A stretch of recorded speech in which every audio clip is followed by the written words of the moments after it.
For 3 years, I was the ruthless CEO's secretary. On the night before I resigned, I dared to claim him, then fled abroad before dawn. 3 years later, when my 2 children were hospitalized, I swiped his card. That very night, he flew across the ocean and kicked down my door. I had worked as Eric Song's secretary for 3 years. On the night before my resignation, I finally gathered the courage to take my boss to bed. Afraid he would skin me alive afterward, I deleted every trace, blocked him, and fled overseas. I ended up hiding in Switzerland for more than 3 years. Until the day both my children were hospitalized. Desperate, I swiped Eric's credit card, and that very night, he flew across half the globe and kicked open my door. Never in my life did I expect to see him again. But there he was, Eric, 3 years later, still immaculate, ascetic, like some untouchable deity. His face was cold and severe as ever. He thrust his phone in front of me, the bank notification glowing on the screen. "Explain," he said. I was struck dumb under the dim streetlight. This man, worth billions, had actually crossed continents for a debt of barely 10,000. That card was one he'd given me back when I was his secretary. Yes, I had spent the money. But wasn't Eric being a little petty? He had so much, and countless women burned through his fortune. Why was it only when I used it once that I was dragged to account? Still, when you're under someone's roof, you bow your head. I gestured politely. "President Song, why don't you come inside?" Eric's eyes flicked over me, sharp and calculating, before he stepped through the door. The kids were already fast asleep. In the living room, I poured him a steaming cup of tea. Clearing my throat, I forced out the words, "President Song, I'm truly sorry. I was in a difficult situation, and I had no choice but to use your card. A borrower ought to act like one." I smiled lightly. "Once I have the money, I'll return it to you immediately." Silence. When I finally looked up, Eric was staring at me, unblinking. My heart skipped. Could it be, he was still hung up on that night 3 years ago, when I had thrown myself at him? I hadn't seen him in so long, and yet his gaze still pinned me as if he could strip me bare inside and out. President Song. The teacup clinked hard against the table as he leaned back, almost casually, against my son's green plush dinosaur. "What was so urgent you needed the money for?" I winced for the poor dinosaur. "Well, I was in a furniture store and accidentally broke a vase." Eric's eyelids lowered. His voice was flat. "Not the first time you've done that." I lowered my head.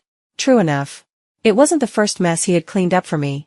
Just when I thought I'd managed to fool him, his next words cut straight through me. "Mary, I'm not the 3-year-old asleep in your bedroom." My heart lurched. "The card sends transaction alerts. You spent it at the children's hospital." He suddenly sprang up from the sofa, leaning in close, his voice a growl, "You gave birth to my children behind my back."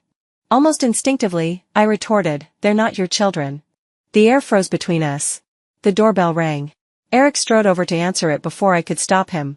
Only belatedly did I realize, damn it, this is my house. What right did he have to open the door? Still, he must have been caught off guard too, because outside stood another man, handsome, composed. It was Simon. His shock was perfectly measured as he spoke. "Mary, who is this?"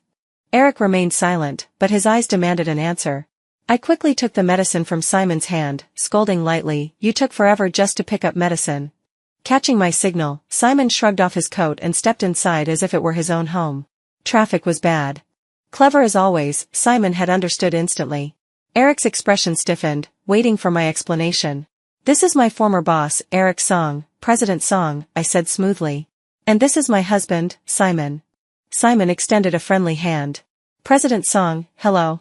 You came in such a rush tonight, was something the matter?" Eric's hands remained stubbornly at his sides. His gaze dropped instead to the ring on my finger. "Your wife charged my card," he said coldly. Simon faltered. The phrasing was unbearably sharp, especially those 3 words, "your wife." For some reason, they stung. "That's just a misunderstanding," Simon said quickly, forcing a laugh. "Sorry about that. My wife can be a little scatterbrained sometimes. Being a mom does that. I hope you won't hold it against her." I gave him a discreet thumbs up. From Eric's angle, all he saw was Simon and me exchanging knowing glances. Eric's face darkened, though he had always carried the look of someone perpetually owed money. This time, unfortunately, I really did owe him 28,000.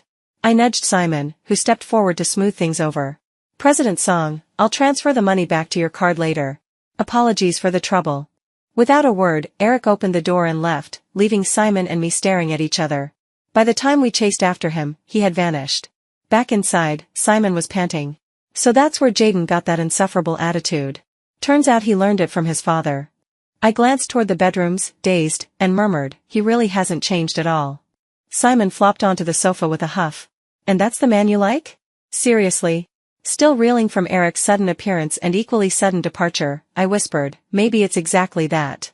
Why don't you just go pick wild vegetables instead? Simon shot back. It was clear he thought I was hopelessly love-struck. He'd said so more than once. Simon had been my closest friend all these years. 3 months into Switzerland, when I found myself pregnant, I had broken down crying outside the hospital. By sheer chance, Simon, trying to escape a persistent nurse, tripped and fell flat on his face right in front of me. Our unlikely friendship began there. Even now, everything felt like a dream, that I had actually seen Eric again. After a pause, Simon asked softly, how are the kids? They're fine now, I said. Julia and Jaden, the twin boy and girl I had conceived that one reckless night with Eric, were sound asleep in the other room. 2 nights ago, the 3 of us had eaten something bad, landing us in the hospital in the middle of the night. Life in Switzerland had been tight, the medical bills outrageously expensive. With Simon locked down by his mother, I had no one else to turn to. Desperation drove me to swipe Eric's card, leading to tonight's disaster. Simon couldn't stay long, he had slipped out secretly. After chatting for a bit, he left in a hurry, fearing his mother's wrath if he were caught. At the door, he hugged me briefly. Get some sleep. And don't think about Eric. I laughed. I'll think of you, I'll think of you, I'll think of you. Go on. When the door closed, Eric's face resurfaced in my mind with alarming clarity. My story with Eric was simple enough. I had slaved away as his secretary for 3 years, yet in the end, I had only managed to have him for 1 night. And in truth, I had only ever had him for that 1 night. He was the cold, aloof CEO. I was the runaway woman with 2 children. Wife, the word felt ill-fitting. After all, Eric seemed to already have one. Tossing and turning in bed, I finally unblocked his number. 3 years ago, I lost my mind and recklessly wanted a taste of Eric.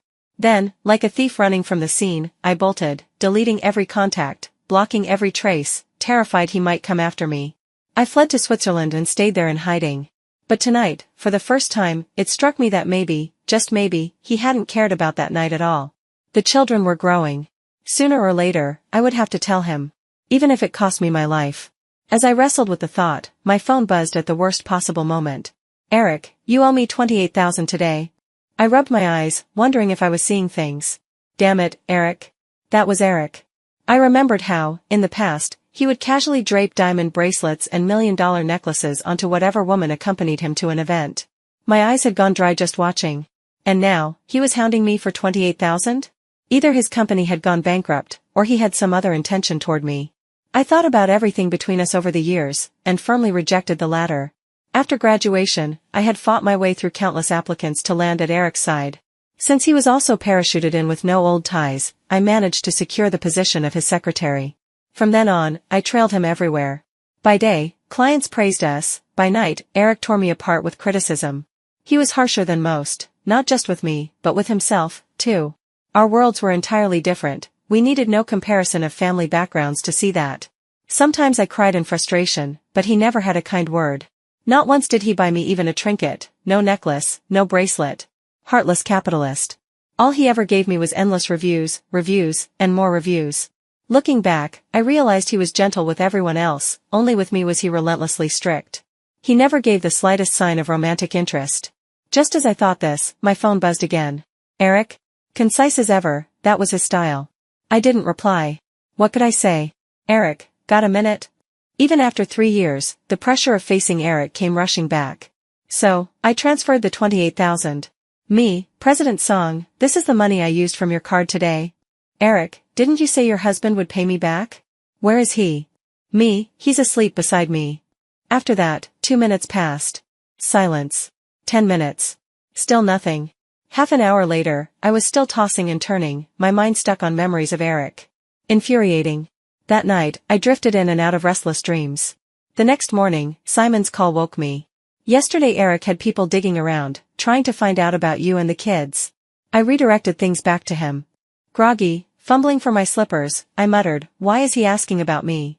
Simon, distracted as he played with his bird, snorted, maybe he wants to know if the kids are his. My heart clenched. Just then, Jaden knocked on my door. Mom, are you awake? Jaden was so sensible. At 3 years old, I might still have been wetting the bed, but he already acted like a little adult, caring for me in ways beyond his years. If not for Julia, crying, fussing, eating like a normal child, I might have believed I was the heroine of a novel, giving birth to prodigies. Jaden handed me a glass of water, then carefully fetched this and that for me. Watching his intent profile, I suddenly felt dazed. For years, I had avoided any news of Eric. I didn't know which women had come and gone, which society heiresses still threw themselves at him, or which women cried sleepless nights because they couldn't have him. I had always known one thing: whatever happened, Eric and I were impossible. But the children were innocent. They weren't just the product of one reckless night, they were also my truest love. Bring me the rest of the things, I told Jaden. He settled on the carpet with a picture book, one from back home. His eyes stayed fixed, but he never smiled, brows faintly furrowed. In that moment, he was the very image of his father, brooding, solemn, a quiet fire burning in his chest. Bathed in the soft morning light, I stared at him a while before asking, Jaden, you and your sister have always wanted to go back to China, haven't you? Should we? He was startled, then light flickered in his dark eyes like scattered stars. After a long moment, he pressed his lips together and nodded. Yes. Genes are miraculous things. Psychology says character can change with the environment, but temperament is innate. Jaden's calm, steady air, his quiet seriousness, it was all Eric. The moment I decided to return, I felt lighter. The first person I told was Simon. On the other end of the line, he was silent for a long while, then cursed me for being heartless and told me to go dig wild greens to feed my kids. I only laughed. It's not like we'll never see each other again. My parents had divorced when I was young. Neither cared to raise me, so I grew up with my grandmother. Later, with no family left, I was left with only one true friend, Rachel. Rachel told me she couldn't pick me up, she'd been sent on a business trip. But she had arranged a place for me and the kids to stay. I didn't mind. With the twins in tow, I even had time to grab a meal at the airport.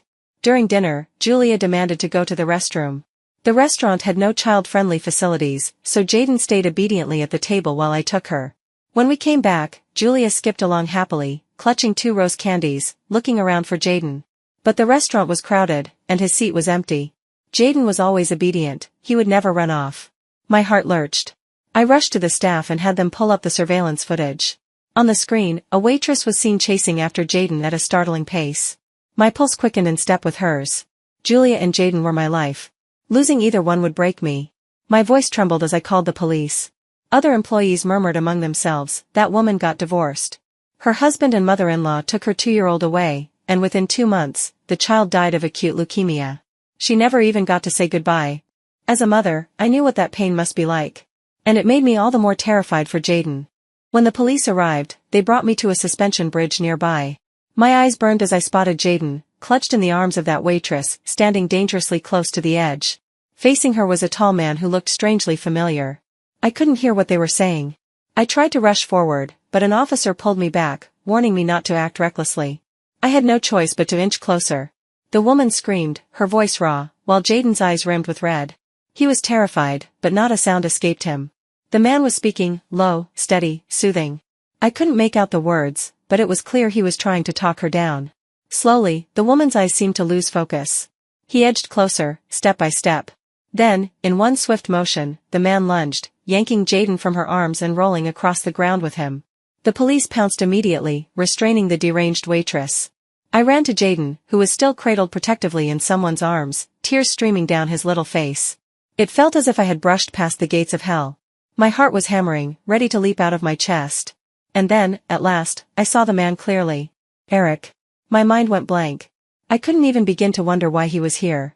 Jaden, still trembling, reached out to wipe my tears. Mommy, I'm okay. Please don't cry. His tender voice carved another wound into my heart. Guilt consumed me for being such a poor mother. I clutched him tight. I'm sorry, Mommy's so sorry. As I sobbed, a warm hand landed on my head, moving stiffly down my hair. It's over, a deep voice said. I sniffled and looked up.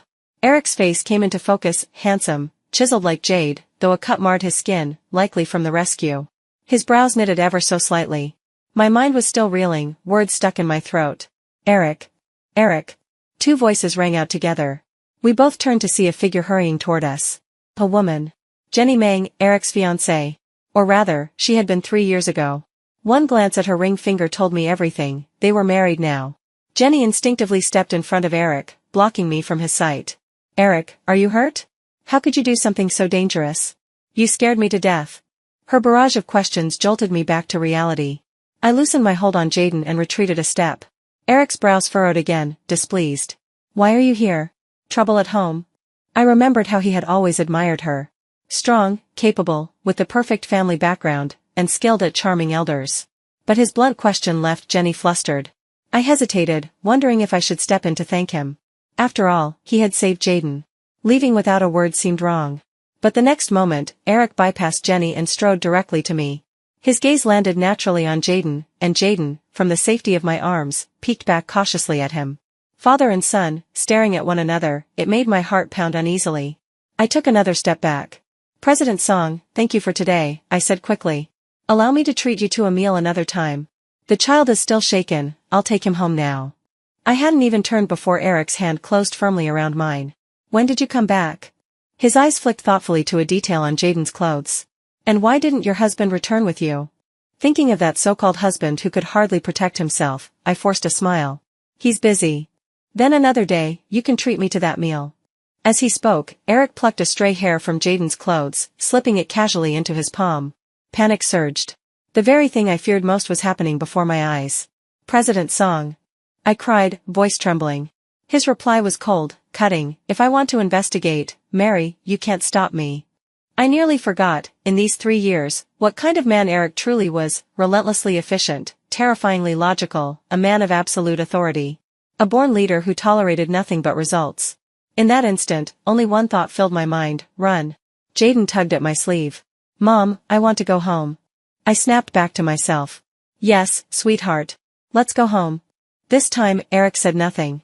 He simply collected Julia from the officer and let us go. Back at our place, I told Rachel everything over video call. She gasped again and again. You're finished. Pack up and run. And don't forget to carry off my family house on your back. I had spent the entire afternoon calming down. Now, I felt strangely resigned, almost reckless. This time I don't think I can escape, I said, chewing on a milk candy. Eric was fooled by me once. There's no way he'll be fooled twice. Rachel groaned in despair. By the time I get back, will I even see you alive? Of course you will. Eric still abides by the law. I think. But when it comes to custody, I'll definitely lose. If he really fights me for the kids, I don't even know what I'll do. As my mind drifted, Jaden emerged from the room with the phone in hand. His young voice carried Eric's unmistakable commanding tone. Mom, get ready. Uncle Song said he's coming over. I froze. On the other end, Rachel was dumbfounded. Mary, can you secretly live stream this for me? I sighed. Whatever happened next, courtesy was still courtesy. I tucked the children into bed, then prepared 2 glasses of warm water with just the right temperature and a hint of honey. Halfway through, I froze. Damn it, muscle memory. Half an hour later, Eric pushed open the door. I had left it unlocked. He paused at the threshold, his smooth voice carrying a note of exasperated amusement. I'm not going to eat you. Why are you kneeling? Before I could speak, tears began spilling uncontrollably. Damn it. I hated how easily they fell. I was wrong to keep it from you. Jaden and Julia are your children. But please, don't take them away from me. His smile froze, and fear stabbed through me. All these years, Eric's oppressive presence as my boss had haunted me like a nightmare. He seemed at a loss for words, his voice unsteady. The DNA test isn't back yet. I shot to my feet. Well, then, damn it, maybe the kids should just stay with you. Eric gave a short laugh, then pressed, so your marriage with Simon was fake too? I nodded helplessly. Yes. His tone shifted, edged with accusation. You were so afraid I'd take the children that you had them call another man Dad? TCH. Why were men always so sensitive about this? No, not really, I explained quickly. They don't even know they have a father. Eric's usually calm demeanor finally cracked. Then what, did you tell them I was dead? Of course not. You have your own life, I murmured, stopping short of saying the word family. For the first time in years, he looked truly angry. He drew several deep breaths, then picked up one of the honeyed drinks I had made and swallowed a mouthful. His mood visibly steadied. The scene was oddly familiar, like the old days when we worked together. As a boss, Eric had always been composed, cold, and crushingly intimidating. Once, I had botched a financial report. He hadn't yelled, hadn't raised his voice. Instead, he had asked me 3 quiet, merciless questions. Has something happened to you recently? You've negotiated contracts with me for so long. Have you ever once seen someone hand in a document with formatting errors? Do you realize that losing this project would cut every employee's year-end bonus in half? Just 3 sentences, and I was destroyed. I had always feared him, because he truly never made mistakes. Damn it, he didn't seem human at all. His voice dragged me back to the present. Staring into his glass, he spoke softly. Forget the children for a moment. Why did you run 3 years ago? Not running would have been the abnormal thing. That was not a conversation I wanted to have. So I tried to deflect. Do you plan to take the children back? If you don't mind, Eric cut me off, his tone firm. They'll stay with you for now. I won't suddenly take them away. What I want is for you to answer me, why did you run? I knew it. He still held on to that. Fine. If it had to be faced, I'd face it. I shut my eyes, steeling myself, and blurted, that night I dragged you to bed. I ruined your clean, innocent body, disgraced you all night long. How could I not run? Silence crashed down. After a long while, I saw his ears flush red. You knew, he stammered, suddenly lacking confidence. See? I had known this would be awkward. Yes. I was the one at fault. If you want, you can hit me, curse me, or make me pay compensation. I don't have much money, but... Eric's face darkened. First, I don't hit women. Second, I don't need money. Third, do you really see me as that kind of low, petty man? I sucked in a sharp breath. Honestly? Who can say? Then what do you want? I hadn't finished when I realized he was staring at me, gaze burning. Sirens blared in my head. Was he planning to use the same trick on me, to return insult for insult? Was Eric, too, like those men from the wealthy families, eating from one bowl while eyeing the pot? Had he learned their ways? I even thought of his dynamic with Jenny, which so resembled those high-society marriages where both partners went their own way. Lost in thought, I didn't notice my face betraying me until Eric's voice sharpened. What are you thinking about? I forced a dry laugh. President Song, you're a generous man. It's been years, can't you just let me go? He didn't answer. Instead, he pulled a cigarette case from his pocket, lit up by the window, and inhaled deeply. It was a fine cigarette, not acrid at all. But I remembered, Eric hadn't smoked before. The ember glowed red, then faded. When he returned, his voice was husky. Mary, 3 years ago, why didn't you wait the 2 months? We agreed. You promised me. That night, we parted on bitter terms. Digging up the past only tore us both open. Now, our relationship was nothing more than parents of the same children. He had his family, I had my life. What I never expected was that Eric, always so measured, changed completely after that night. Gone was the aloof, untouchable man. Time and again, he appeared around me, using the flimsiest excuse, to see the children. At first, Jaden and Julia resisted. Slowly, they warmed to him, began to expect him. Blood was thicker than water. It was around then that Rachel noticed something was off. From the looks of it, Eric's planning an affair with you. My head spun. Impossible. 3 years apart, and the ice-cold flower turned promiscuous. Rachel sighed. Damn it. Even he must have learned the tricks of that circle. I wanted to argue. Based on all the years I'd known him, Eric wasn't that kind of man. But I also knew, what's past is past. Once you're no longer in someone's present, they change. Human cells renew every 20 days. In truth, if you're absent for just a month, that person is no longer the one you knew. The Eric of today, I couldn't read him. I thought of Jenny's decisive, commanding nature. I thought of Eric's mother, stern and absolute. And I thought, I'm doomed. Rachel shook her head. Sweetheart, once I wrap up business, we should return to Switzerland. I don't worry about anything else. I worry about you. Eric is dangerous for you. She was right. We were impossible. 3 years ago, it was my wishful thinking. And now, even if he had thoughts, they'd only be for fun. But I would never interfere in another person's family. Rachel threw up her hands helplessly, but I knew she was right. My life was not something I could gamble away. I had already seen firsthand just how formidable Jenny could be. In fact, during my first year in Switzerland, I'd slipped up once. That was the one time, after a year of silence, when I called Eric. The call connected instantly. I heard voices, his new secretary asking him if she should send me a photo she'd found. Then came the sharp sound of glass shattering, drowning out the words. I froze in fear.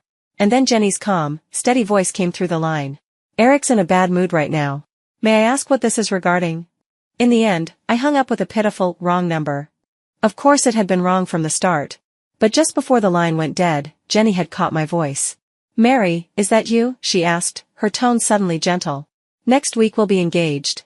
For his sake, and the company's, you want him to be well, don't you? That night, burning with a fever of 38 degrees, I took care of 2 children who also burned with 38 degrees. From that night on, I no longer dared to dream of Eric. To avoid suspicion, I decided to go out at night. I left Julia and Jaden at home and went out for some so-called fun. Rachel even hired 2 male models for me. But the moment I sat down beside them, my head dipped instinctively. Mary, are you at work getting scolded again? Rachel scolded, glaring at me. Only then did I dare to straighten my spine. Are you sure you didn't bring me to the wrong place? Why do these two feel like abstinent CEOs instead of models? Rachel sighed. I picked them to match Eric. Isn't this your only type? TCH. When you're young, you crave luxury. It's only when you downgrade your consumption that you realize the substitutes aren't so bad. That night I played recklessly, until I returned home past 11. And there he was. Eric hadn't left. He saw me, arms draped around 2 models, and his face darkened instantly. I thought you were deliberately avoiding me, he said. And because I had been drinking, that damned people-pleasing instinct surged up. I mean, do you want to join? If you want, you can take first place. See? Even drunk, I still put him first. Eric's pupils dilated, shaken. He had never seen me like that, never imagined being lumped together with male models. After a long moment, he asked, unwilling to give up, is this your answer, then? Yes. Remembering Rachel's words from earlier, anger rose in me, at him, and at myself for being so weak. So unattainable when I couldn't have you, a flower on the high cliffs. But once I did, turns out, you were just SOSO. Who has the patience to keep playing with you for 2 months? Eric left. He didn't slam the door, his pride wouldn't allow it. But as he passed me, the faint pine scent clinging to him sobered me in an instant. The 2 models glanced at me, then at each other. One ventured cautiously, sis, are we lowering your standards tonight? TCH Eric was the kind of man who could make both women and men feel small. Still, he came to see the children every day. Or rather, they came to see him. And honestly, he was a good father. I let out a quiet sigh of relief. Maybe this was fine. This could be our new normal, occasional visits, no deeper involvement, and less chance of Jenny coming after me. And yet, at times, I couldn't explain the faint ache inside me. But no matter. Once Rachel finished with her business, we would return to Switzerland. What I didn't expect was for Rachel to run into trouble first. And the one behind it, was Jenny. The situation was both huge and small. Rachel's e-commerce project had run into legal issues, possible fraud. If Jenny's company issued a letter of understanding, the matter would dissolve. If not, Rachel might face criminal charges. By the time I reached the police station, Rachel was already being interrogated day and night. I didn't even see her face. Jenny didn't come herself. She only sent a lawyer with a message. Miss Jiang, President Song said that even though this is your friend, the law is the law. There can be no private settlement. I laughed bitterly. I understood her meaning. The next morning, I was waiting in Jenny's company reception room. I sat there an entire morning, until my back ached, before catching the briefest glimpse of her. And then she disappeared again. Finally, just before closing time, I cornered her in her private office on the top floor. Through the floor-to-ceiling windows, across the river, loomed the headquarters of Eric's cloud group. Jenny turned as I entered. Eric used to mention you often, she said smoothly. He said you were sharp, capable, quick to understand. Someone who knows the right way to ask for help. I bowed my head. That was politeness, President Meng. In truth, President Song was always strict with me, his words full of criticism. My efforts never meant anything to him. It was the truth. Perhaps Jenny was simply overthinking, but the idea that Eric would describe me that way, I could never believe it. He said you were lazy, she added. That startled me into looking up. Do you know what it looks like when a man says a woman is lazy, with a smile? I couldn't even picture it. Eric, smiling like that? More likely she was imagining it. I think you're clever, Jenny said, cutting to the chase. So I don't understand why you dared to bear his children, and dared to come back. I had dreamed this exact scene in countless nightmares abroad, ever since that phone call. So my response came easily. There's nothing between us, President Meng. Not years ago, not now. We come from different worlds, I realized that 3 years ago. Soon, I'll return to Switzerland. This trip was only temporary. I have my life, and you truly don't need to worry. My friend is innocent. Please, let her go. To bolster my courage, my voice grew louder. Back then, Eric was only a passing thrill to me. And now? He's tedious. For a split second, Jenny looked startled. Then she studied me, before breaking into a smile. Her gaze shifted over my shoulder, her voice softening as she walked forward. Eric. You heard that, didn't you? My breath caught. I couldn't even turn around. Behind me, Eric stood tall and silent. He had heard it all. In that moment, I thought I might truly be finished. Jenny might not have been pleased, but I was certain I had enraged Eric. I didn't have the time to worry about it. President Meng, my friend. Sorry, Jenny cut me off smoothly, looping her arm through Eric's and smiling. Mary, for the years you spend at Eric's side, I would love to help you. But I can't. You know as well as I do, every country has its laws, every family its rules. Then she glanced deliberately at the man beside her. Isn't that right, Eric? In an instant, I understood. By offending Eric, I had only given her license to be ruthless, to deny me even the smallest mercy. I had come here to humiliate myself, and worse, to watch them play the perfect couple before my eyes. Why torture myself? Better to leave early. Coldness swept through me. My steps quickened. But just as my fingers brushed the doorknob, Eric's voice cut through the air. Stop. Just one word, soft, but it pinned me in place. His tone carried that familiar exasperation. After all the negotiation skills I taught you, this is what you've learned? To bow and scrape? I spun around, meeting the dark depth of his gaze. My heart hammered. Eric. He shook off Jenny's hand with a flick of irritation. Jenny, how many times have I told you? Don't touch me. Before I could even adjust to this shift, under Jenny's unfriendly stare, Eric looked at me. Come here. And without thinking, I did. Muscle memory from 3 years of standing by his side drew me to him. The scene warped into something surreal. I stood beside Eric, Jenny stood opposite, her face stormy. And Eric, he clasped my hand, pulling me slightly behind him, shielding me like he had so many times before. He faced Jenny, his voice steady. You're free to refuse mediation. I know it's personal spite. But I met with the lawyer this afternoon and reviewed the case. Then he shot me a brief glance. Rachel hasn't broken the law. At most, I'll have her released on bail within 10 days. Still, I suggest you settle now. His tone didn't sound like a suggestion at all. If this blows up further, you can't guarantee some of your own company's dealings won't be implicated. Wouldn't that be a loss? I knew that voice, calm, assured, victorious. We had stood side by side in negotiations countless times. And I knew, then, that Rachel would be safe. But my mind was spinning. Eric and Jenny's relationship? His partiality toward me?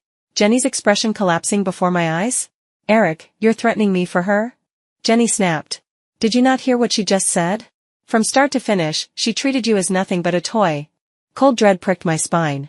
Eric, who had always been untouchable, had never been debased like this in his life.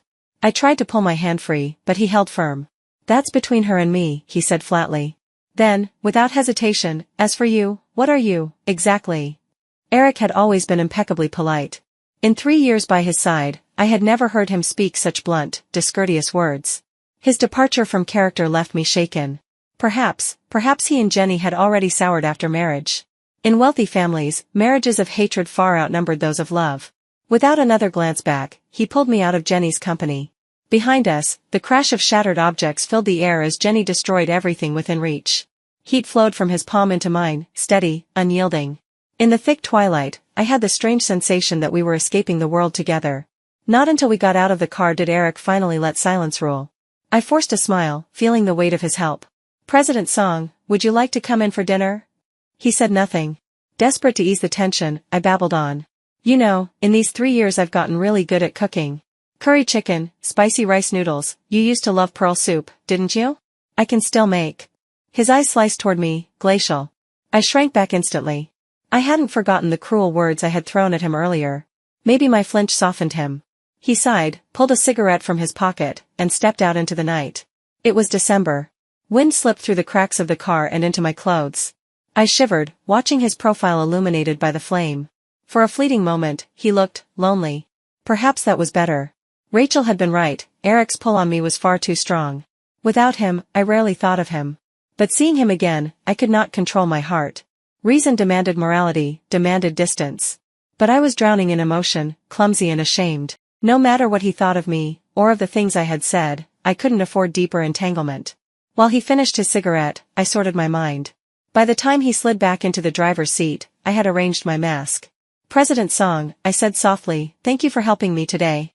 And I'm sorry for damaging your relationship with your wife. I continued, steadying my tone. Once this matter is over, we should talk about custody of the children. When everything is settled, I plan to return to Switzerland with Rachel. We'll each live our own lives, and you won't have to be troubled again. Please know that I'm truly grateful. The car was silent for so long that I broke into a sweat. At last, Eric smiled, and his smile was never gentle. His questions always pressed me into corners. Who told you she was my wife? It was like a blow to the head. My ears rang. I had never imagined this. With Eric's mother's approval and Jenny's self-assurance, I had assumed their marriage was set in stone. 2 minutes passed before I could whisper, "You mean, you're not?" He answered without hesitation. "I never said I was married. Everyone else did." My mind was reeling. My words came out jumbled. "So you aren't married?" Eric's tone chilled. "Have you been abroad so long you've forgotten Chinese marriage law? We never married. We were never even ambiguous. From start to finish, nothing. She's only a match my mother favors, not someone I do." His eyes darkened. "The one I like, you really don't know." My heart tangled into a mess of threads. He lowered his gaze, a bitter smile tugging his lips. "Your plan is reasonable enough. Come back for a while, hide the children from me, then leave again with Rachel once you've had your fill. As for me, what do I matter?" His laugh was quiet, twisted. "After all, 3 years ago, I was just a whim to you. A game. And now, seeing me again, you find me tedious, don't you?" He stressed the last words, and for the first time, I saw it, hurt, raw and naked, etched across Eric's face. Eric, the man on the high cliffs, who had never shown such weakness, should never have shown it. My mind went blank. Words stumbled on my tongue. Those things I said, they were just. "So 3 years ago, when you promised to wait for me for 2 months, Eric's voice caught, barely audible, as if choking back something raw. Was that just something you said casually, too?" I had never imagined Eric's tears would feel like this, searing, burning as they fell onto the back of my hand, scorching a hole straight through my heart. His words echoed in my ears, a passing whim, utterly tedious. But I had lied. A man like Eric, with his sheer force of presence, could never be forgotten. Harsh as he was, Eric had advanced my career, cared about my life, given me growth. In truth, he had treated me better than anyone, too well. Loving Eric was something I had deliberated over for a long time, a compromise between my yearning and my insecurity. I still remembered that extraordinary night. After rehearsing 100 confessions, I finally let the words slip, trying to disguise the storm in my heart. After we reviewed the next day's schedule, I had blurted it out, fresh and vulnerable. "President's song, I like you." My courage vanished instantly. Eric had paused, then draped a coat over my shoulders. "Mary, could you wait 2 months? Just 2. Once the branch project is complete, I'll give you a serious, genuine, and proper answer." His tone had been so natural it left me flustered, even regretful of my reckless confession. I had agreed to wait, not as an empty promise, but because I believed I owed him that chance. Yet I had never dared to believe Eric could actually return my feelings. So I had trudged home, defeated, thinking my first confession had ended in failure. And within those 2 months, everything had changed. My longing, my stubborn hopes, had all collapsed into that one reckless night. So, did he mean he had liked me too? The question burned on my lips, but I couldn't voice it. Not now, not 3 years ago, had I ever dared imagine Eric truly liked me. My broken family, parents who abandoned me, I had grown up with scraps of affection. Sensitive, insecure, I never learned how to navigate relationships. Children starved of love often struggle to accept it, terrified of hurt, shutting themselves away. Eric, on the other hand, was a favored son of heaven. Born to a happy family, gentle, steady, well-educated, he was light itself. I stood in the glow of that light. And so, I chased it. For a moment, I was even tempted by it. Even poor, I wanted to dance in its brilliance. But inside me, my family had planted a seed called retreat. That seed grew with me, sprouting into coldness, withdrawal, mistrust. Part of me screamed, "Go. Ask him. Ask if he likes you as much as you like him." But another voice snapped back, "Stop deluding yourself. Haven't you humiliated yourself enough? 3 years, and you're still dreaming? Your world's apart, wake up." In the end, I was still a coward. Flustered, I reached for the door. The kids must be hungry. I should make them dinner. I needed time. Maybe a day, 10 days, a month, time to rebuild my defenses before facing Eric again. But before I could move, I heard the lock click. The car door sealed shut. When I turned, Eric was already leaning in. His voice coiled around me. "I had my secretary take the kids home. They won't go hungry." That brief moment of fragility had passed. Now, Eric's eyes burned with something almost obsessive. "Tonight, Mary, I need an answer. Your words from this afternoon keep replaying in my head. I won't sleep unless I hear it from you." He leaned closer. The air in the car thinned. "Lately, I've been afraid of pushing too hard, scaring you away again. So I held back." He gave a wry smile. "But you're still trying to run. 3 years ago, when you confessed, I should have answered immediately. I regret it every day. I know, I failed to give you a sense of security." His warm hands cupped my face. His voice slid straight into my heart. "So tonight, I'll answer first. I like you, Mary. I had never seen his eyes like this, raw, blazing, unflinchingly sincere, all for me. That night, maybe you don't remember. But it was me who took the first step. And how much I wanted you. The truth is, you liked me, and I had already liked you for a long time. Tonight, I want your answer, calm, honest, complete. If you truly mean it, if you truly think I was just a whim, that I'm tedious, then walk out that door, and I, Eric, will never trouble you again. His words rang like a vow. Tell me, Mary, do you like me or not? He was too direct, too fervent. I couldn't withstand it. Because this was what I had always craved deep down, to be loved with fire, with violence, with devotion until death. The heat in my chest rose, tears threatening to spill. A strange sense of grievance flooded me, so overwhelming I could barely breathe. I wanted to cry. I didn't even know why. Stubborn, I choked out, I don't like you. I said I don't like you one bit. The next instant, his arms crushed me to him, a sigh breaking from his chest. You do, Mary. His voice was steady, certain, magnified in my ear. You love me. You hide it behind stubborn words, but you love me. You carried my children, named them Julia and Jaden. You endured everything. Tell me, how could you not love me? In this wide world, I'm the one you love most. Aren't I? At last, I let the tears fall freely. I love you. His reply was soft, resolute. And I love you too. Only you. Always you. When Julia and Jaden came home, it was already 10:30. Julia ran into my arms, but Jaden's sharp eyes flicked between us. Mom, why is your mouth swollen? Julia asked. Before I could answer, Jaden tugged her away, while Eric came out of the kitchen carrying hot milk. He kissed me naturally, like it was the most ordinary thing in the world. Back to bed, he told the children. Hiss. It was just me and the kids, staring at each other. How could he act so natural about everything? Rachel was released 2 days later, much faster than expected. She burst into the house full of energy, only to find her favorite spot on the sofa already claimed by Eric. Julia and Jaden rushed over to cuddle against her. She kissed them both, then ground her teeth. Damn it. I'm gone for 2 days and you've already betrayed me? Fine, I'll retreat and cook dinner for you, princess, in honor of your return. Bah. She huffed with mock pride. 3 people in this house with the surname Jiang, and one about to be, what family do I belong to anymore? Eric lifted his eyes from his laptop, voice lazy. I hear you were doing well in detention, up at 6, lights out at 9, reading and studying. Even had your eye on a handsome inmate? Rachel was about to retort. What's this? Got his number? Eric shut the laptop, smiling faintly. Barely acquaintances, Rachel shot back, then dove into my arms, hugging me tight. My sweet darling, heaven and earth bear witness, we're like real sisters. You're a Jiang, so why am I not? Damn it, unfair. So much for pride, she had simply never been tested. TCH, women really could change in an instant. That night, Rachel and I lay on the same bed. She cried with dramatic relief. Heaven has eyes. I almost misjudged Eric. Turns out he's actually a good man. I snatched her phone away, and sure enough, the handsome inmate had already accepted her friend request. But her smile faded slowly. Can you two really be together smoothly? With his kind of family, I'm afraid you'll be wronged.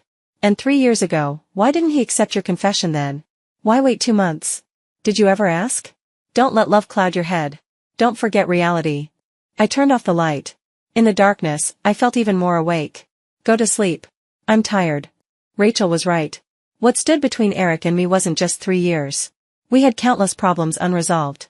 He no longer asked what had happened back then, perhaps because he already knew. Eric had always been too sharp. The next morning, to my surprise, Eric was waiting downstairs. Don't you have work? I asked. He handed me a bouquet of red tulips. Took the day off. A neat bundle of 21 stems. My palms went damp. What is this for? Bathed in the soft glow of morning, he smiled dazzlingly.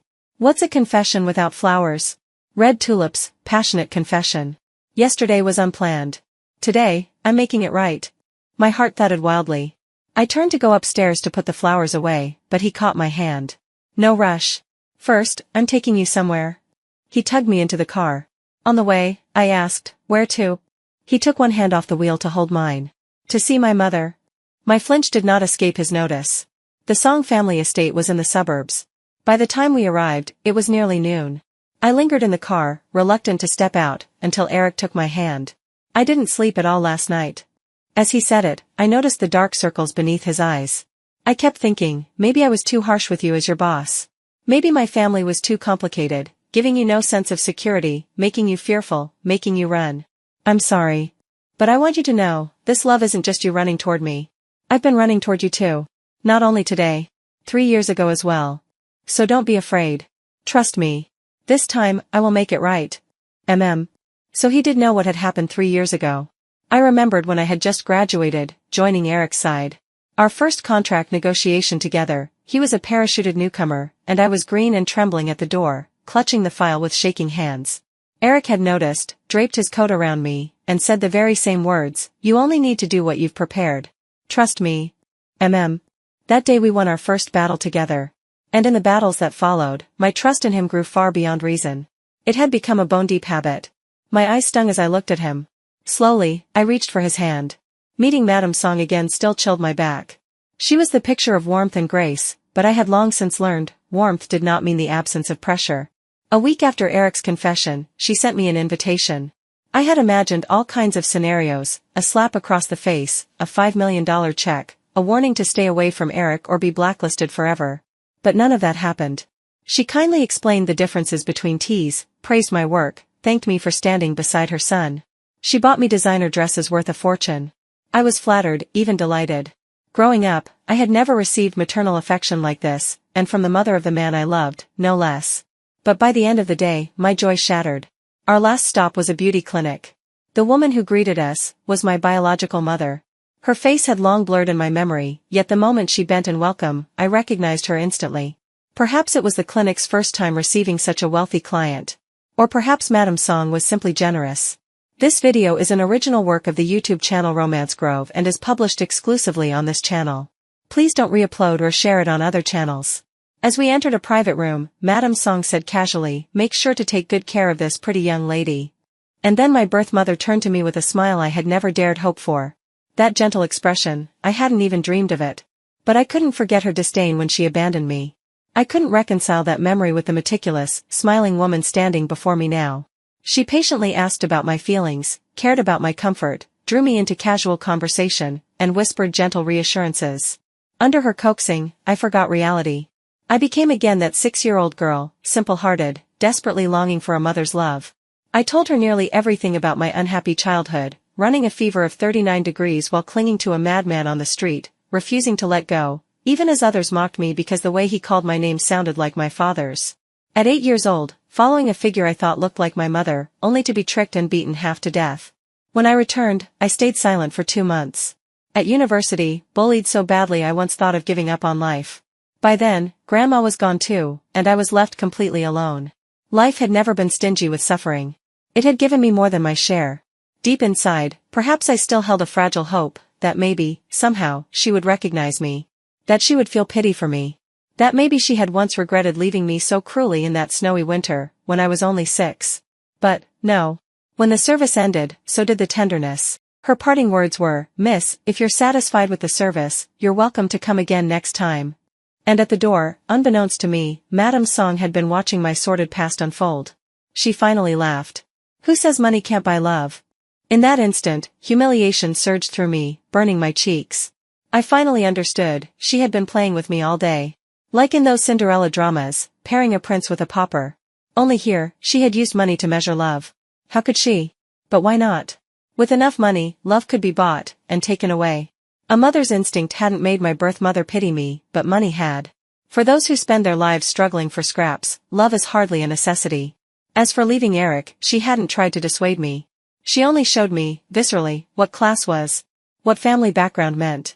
What love looked like for the poor, and for the rich. And I realized, I wasn't as brave as I had believed. Drawing myself back from memory, I remembered, this was actually my second meeting with Madame Song.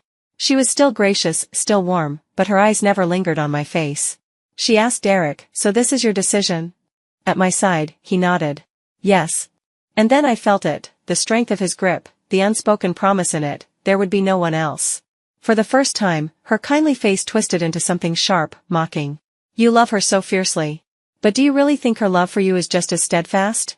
3 years ago, I tested her ever so slightly, and she fled abroad. Life is long. How many trials will you face together? Are you sure she is the one who can stand by your side for life?" 3 years had passed, and she was still as piercing as ever. And hearing her words, I asked myself, was I really the one who could walk beside Eric for a lifetime? I was insecure, timid, sensitive, selfish. My love had always been barren. 3 years ago, I hadn't withstood the trial. Would I fare any better in the future? Perhaps sensing my cold fingers, Eric tightened his grip. He gave me a small smile, as if to say, "You don't need to be tested. I already know. You are more than worthy of my love. You don't even realize how good you are." Then his voice rang firm. "Why do you think love is something to be tested?" The words struck like a bell. It was as though the heavy fog of winter finally lifted before my eyes. At its end, I saw Eric's gaze, bright as spring. "I never expected you to accept her at once. 3 years ago, I only asked you for a chance that wouldn't harm our bond as mother and son. You promised me. 2 months, I asked. 2 months to prove that she was capable. When the branch project was done, I gave it to her. I believed she could handle it. But you broke your word. You went behind my back, pressured her, sabotaged our relationship. Today, I came here to make sure it doesn't happen again." I stared at his handsome profile, stunned. All this time, without my knowing, he had been planning so much for me. Madame Song still persisted. "But she is simply unworthy of you." The words fell like a death sentence. Eric's reply was calm, unwavering. "Love isn't about worthiness. I've always known she is extraordinary. That's enough." He rubbed his thumb over my fingers, a trace of impatience in the motion. "I came today to tell you my decision. Whether you agree or not, it's my life. I have the right to choose it, and I have the strength to bear whatever consequences. That's all I have to say." With that, he took my hand and strode out, leaving me staring at him in dazed wonder. This time, I truly felt like I was escaping the weight of the world. Just him and me. As we reached the door, the crash of shattering porcelain rang out behind us. Gentle Madame Song had smashed her most treasured set of tea-ware. Eric turned back, his voice reverberating through the vast hall. "And one more thing, Mother. Love isn't for testing. It isn't for measuring who gives more or less. Love is my own emotion. Whether she loves me more or less, it doesn't matter. All these years, you've tried to test Father, to test your love. But it wasn't that he passed the test, it was that he loved you enough to endure your doubts and suspicions. That's all. In truth, nothing in this world can withstand endless testing. Love should be treasured, protected, because it is a beautiful thing." My eyes burned with tears. Eric was still that light. Even outside, by the car, he looked at me with sudden worry. "Did she hurt you again?" "No." I rose on tiptoe to hug him, still feeling as though it wasn't real. When happiness comes, it makes tears flow even more easily. He brushed them away with his thumb, sighing helplessly. "What am I going to do with you? How could it not be good? Everything is perfect. After drifting for so many years, my soul finally has a place to rest." When we returned home that night, Rachel had already taken the hint and packed up all her things to leave. And Eric, always quick to seize an opportunity, moved in half his belongings within the hour. Watching Julia and Jaden cheer with delight, I couldn't help but feel that maybe I'd raised them in vain. By evening, he was even more shameless. He climbed into bed as naturally as if it were his own, slipping beneath my covers. When starlight scattered across the night, his arm was already draped around me. But under the warm lamp glow, my fighting spirit flared. "I'm going back to work." Eric sighed, who knew how many times by now. "What a terrifying woman. How did I never realize before how ambitious you are?" Tears welled in my eyes. "Eric, you were brave for me. This time, I want to be brave for you. I want everyone to know my love isn't cheap." He chuckled softly, tucking the blanket around me. "Do other people's opinions matter that much?" Tracing his brow with my fingertip, I whispered, "It's not about proving it to them. It's about proving it to you, that I love you just as much, and I'm willing to be brave for you. Besides, you know me. I've always been ambitious too, just like you." And suddenly, I understood. His harshness, his demand for 2 months to prove my ability to his mother, it had all been so that I could be Mary freely, not just Eric's girlfriend burdened with expectations. After a long silence, he smiled. His smile was always beautiful. Snow melted, spring waters stirred, the woods turned lush, and summer no longer seemed a dream. "See?" I teased. "You're tearing up too. Now it's fair." Eric switched off the lamp, leaning down over me. "There are other ways you can prove your love to me." Damn him. Those unspeakable details. Afterwards, with my last scraps of strength, I mumbled, "It still feels like a dream, that you actually like me." Eric pressed a kiss to my forehead. "Then let's stay in this dream forever, deep, beautiful, and unending." Yes. I still loved the one who stayed by my side for the long haul. Half a year later, when I officially took over the branch company, I spotted Madame Song in the corner of the ceremony. I wondered, should I gift her a new tea set? That night, I returned home to yet another surprise. Julia and Jaden had grown so fast. They rushed me at once, nearly knocking me over. Eric caught me from behind, steadying me. Damn it, I laughed, this feels like a Princess Carrie. Before I could finish, a veil floated down before my eyes. At some point, someone had placed a white veil on my head. I really was a princess now. Julia and Jaden, as if by magic, each pulled out a bouquet of red tulips. And Eric, right there before me, dropped to one knee. Holding up the pearl ring I loved most, his voice broke with emotion. Mary, I'm 30 now. Thanks to you, I have children and a successful career. The only thing I'm missing is a wife. He drew a deep breath. So will you marry me? I was overflowing with happiness, so much that tears spilled down my face. Yes, I whispered, nodding. Ever since I met you, I've never wanted to marry anyone else. From the moment I met Eric, I had been grateful to fate. In this vast world, how could there be a man who loved me so deeply, and understood me so well? He knew my insecurity, my cowardice, my sensitivity, my selfishness. He saw it all, and still looked me in the eye to say, I don't believe your denials. I don't believe your hard words. I don't believe you don't love me. You like me. You love me. I'm the one you love most. I had tried to retreat, but he gave me courage. And finally, I learned to express my love with bravery, yes. In this world, I like you most, I love you most. And I'm worthy of your love too. From then on, I no longer feared the light. I no longer resisted it. Because someone had seen my past, known my shadows, yet still chose to look toward spring with me, and to promise me springtime mornings. Love. How precious it is. It makes us brave. So I wish you all, may you be brave, too.